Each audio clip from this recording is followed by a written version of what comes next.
Tonga soa atao mifandarana Jeanne Forest Santé aty Canada indray ianao. Nio resahantsika anio zany a dia ny lohateny mitondra ny hoe misy ve ny zanaka tonga lafatra. Satria tamin'ny fandaharana teo aloha ny resaka ao momba ny hoe misy ve ny reny tonga lafatra.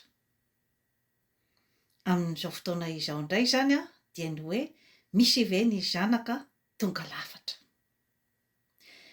Miodikodina eo amin'io fifandraisan'ny reny sy ny zanaka io zany a ny mahatonga ny zanak'olombelona iray anana ny atao hoe stabilité affective na ny hoe fitombotombenana ara-tsaina, ara-panahy ary ara-batana amin'ny fiainany rahatrizay.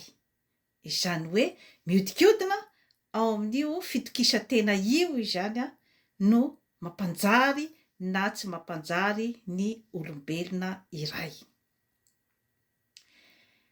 Eo amin'ny fahazazana dia ny zanaka mitady foana an'izay hoe fankasitrahan'ny ray aman-dreny azy izay. Satria mbola tsy manana ny ataontsika hoe réflexe de défense, système de défense matanjatanjaka zany a ny zaza dia miandry foana izany izy a an'izay ataontsika hoe resaka fitiavan'ny ray aman-dreny, resaka fankasitrahan'ny ray aman-dreny, any izany a no tsy maintsy hitondran'ny zanaka iray ny tenany. Rehefa miteny azy zany ny ray aman-dreny hoe ianao dia zaza mahafinaritra, ianao dia zaza hendry, ianao a dia zaza mahafatra-po, de izay zany a no eritreretiny fa izay a no qualité ananany. Rehefa ny ray aman-dreny indray zany miteny ny zaza iray fa ianao de zaza tsy manjary, ianao dia zaza tsy mahateo tia, ianao de zaza maditra, ianao de zaza tsy vanina, dia raisin'ilay zaza izay teny izay a ary dia eritreretiny fa zaza tsy mendrika izy izany a ary dia mandra-pahafatiny izay teny navoaka tamin'ny mbola kely izay, mandra-pahafatiny dia entiny mitondra ny tenany izay a qualificatif napetraky ny ray aman-dreny taminy izay. Ka eo indrindra mantsy izany a no amariparitatsika ny hoe misy ve ny zaza tonga lafatra. Ny ray aman-dreny no mamolavola ny personnalité an'io zaza io a hoentiny rahatrizay. Ny ray aman-dreny no mamolavola ny fitokisantena ananany rehefa mikopa-kelatra izy a rahatrizay. Ka raha vao tao amin'ny fifandraisana teo amin'ny reny sy ny zanaka indrindra indrindra no nisy zavatra nandringa dia tsy hanana velively ny atao hoe stabilité ny olombelona iray. Satria miodikodina ao amin'io fitiavan'ny reny io daholo izany a ny fahavanonana na tsy fahavanonan'ny olona iray. Tsisy idiran'ny diplôma zany zavatra izany, tsisy idiran'ny toerana mamirapiratra eo amin'ny fiainan'ny olona iray, tsisy idirany zany. Ha ny maha olona azy ny personnalitény, ny fananany ny resaka fitokisantena, ny fahaizany mandray ny décision, ny fahaizany miara-monina amin'ny olona manodidina azy, izany zavatra rehetra izany indrindra eo amin'ny fifandraisana ara-pitiavana. Raha vao tsy nety izay fifandraisana teo amin'ny reny sy ny zanaka izay dia tsy hanana an'izay hoe karaza-mpifandraisana izay zany amin'ny tenany sy ny amin'ny olona manodidina azy ny olona iray. Ho adiadintsika zany ny momban'izay toe-javatra izay. Matetika zany isika ray aman-dreny dia maniry ny zanakitsika zany mba ho tonga lafatra. Ilay tonga lafatra zany matetika dia ilay hoe tafita fianarana, manana diplôma ambony, manana toe-karena mamirapiratra, manana plasy mamirapiratra eo amin'ny fiarahamonina. Izay zany no ataontsika ray aman-dreny hoe tafita. Fitsika zany tsy mijery loatra zany an'izay hoe côté iray izay, ny amin'ny hoe mitombotombona tsara ve ny fitokisan'ny tenany, mitombotombona tsara ve ny raisonnement-ny, ny fifandraisany amin'ny manodidina. Tsika zany tsy de mijery an'izay fa ilay diplôma be zany sy ilay toerana mamirapiratra izay ihany zany no hitantsika ray aman-dreny zany anaovantsika ny zanakitsika hoe tafita. Idiran'ny be dia be mantsy izay zavatra izay eo amin'ny resaka fitondrana firenena, izay hoe fitokisantena azo avy tany amin'ny ray aman-dreny izay, misy idiran'ny be dia be eo amin'ny fahavanonana sy ny tsy fahavanonan'ny firenena iray. Rehefa mbola kely zany ny zaza dia mitady foana an'izay hoe fankasitrahana avy amin'ny dada, fankasitrahana avy amin'ny neny. Fanontaniana mipetraka nefa dia ny hoe manana an'ilay ataontsika hoe kapasite ve ilay reny, ilay ray aman-dreny ny ivaloriser ny zanany. Izany hoe manana an'ilay kapasite ve izy hanome etikety ny zanany tsirairay fa ianao dia toy izao, ianao dia toy izao, ianao dia toy izao. Fanontaniana mipetraka izay. Satria miankina amin'iny zany ny etikety nomenao azy tamin'ny mbola kely iny no hijanona any anatin'ny sainy rehefa rahatrizay. Dia rehefa tsy nomenao zany izy ny fankasitrahana azy, rehefa tsy nomenao izy ny karazana fitokisantena izay tokony hipetraka ao aminy, dia hitady an'izay fankasitrahana izay izy zany mandritry ny fiainany iray manontolo. Inona nefa no mety ho vokatr'izay fitadiavana an'izay hoe fankasitrahana mandritry ny andro iray manontolo izay, nandrom-piainan'ny olona iray mitady fankasitrahana izay? Maro amin'ny olona manodidina azy ny andeha nararaotra azy, satria fantatry ny manodidina fa mitady fankasitrahana izy.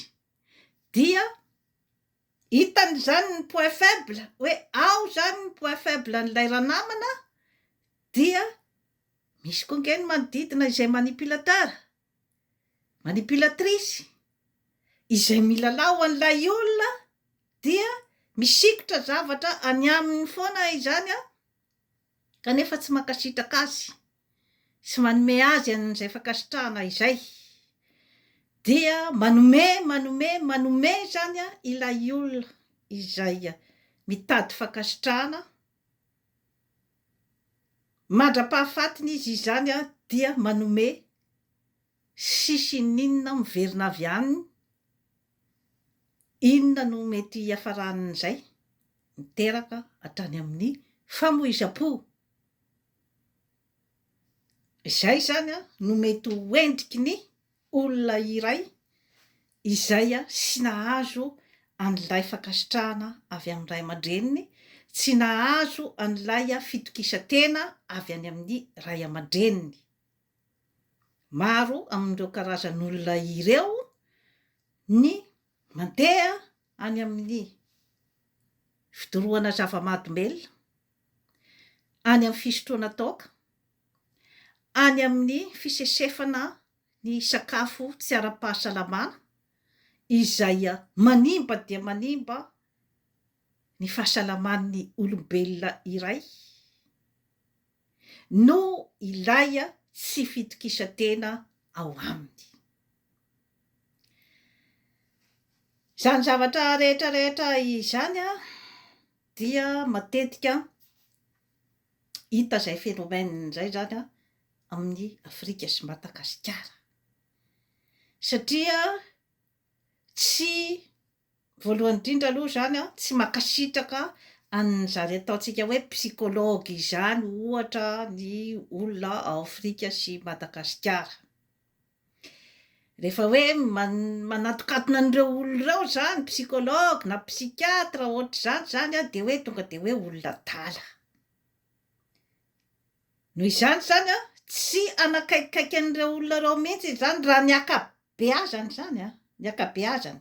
Fa amin'izao moa zany efa mba misy efa mihamandroso ihany zany ny tany de efa tsikelikely efa mba mitodika amin'ireo karazan'olona ireo izany ny population amin'ny Afrika sy Madagasikara. Anka tsy manana an'ilay personnalité matanjatanjaka izany hoentina miatrika ny fiainana. Maro zany amin'ireo zaza nopepohina tao an-trano no lasa manjary olona very fanahy-mbola velona rehefa lehibe, satria tsy nanana an'ilay fitokisantena izay hoe tokony honaoriny ny ray aman-dreny izany tao aminy. De lasa mandehandeha fotsiny amin'izao izy zany marcher dans le vide hozy izy ny fitenenana, tsy misy balizy, tsy misy tanjona, satria tsy novolena tao aminy zany izay zavatra izay. Misy ndray nefa zany ny olona izay hoe manana base solide zany izy eo amin'ny fitondrany tenany. Izany hoe io zany mety hoe zavatra noratoviny ohatra, fahalalana noratoviny nandritry ny androm-piainany zany, mety zavatra efa ho aminy ao koa ny fahaizana mandinika hoe rehefa nopepohin'ny dada sy neny ve aho, nolazainy fa olona tsy manjary, nolazainy fa olona tsy mahay ninninna, nolazainy fa olona dondrona, dia hanaiky an'izay ve aho, izy ve ny tompon'ny fahamarinana, zay izaho no tokony hitady ny zavatra izay mahasoa ahy sy hikasaka inona marina ny talenta ato amiko, inona marina ny toetra ara-boajanahary ato amiko, inona ny fahalemena ananako, ary inona ny hatanjahana na ny force zany ato amiko. Misy olona zany ara-boajanahary manana an'izay karazana intuition zay hoe andehany izy zany, na de atao raha hoe izy zany olona tsy de tena nandali-pahaizana ohatra, manana intuition izy ao aminy ao hoe marina ve izany fanapepoana natao ahy tamin'ny mbola kely izany, moa ve ireto olona ireto no ivalide ahy amin'ny tena maizy azy azy sa izaho tenako no tena mahalala ny tenako.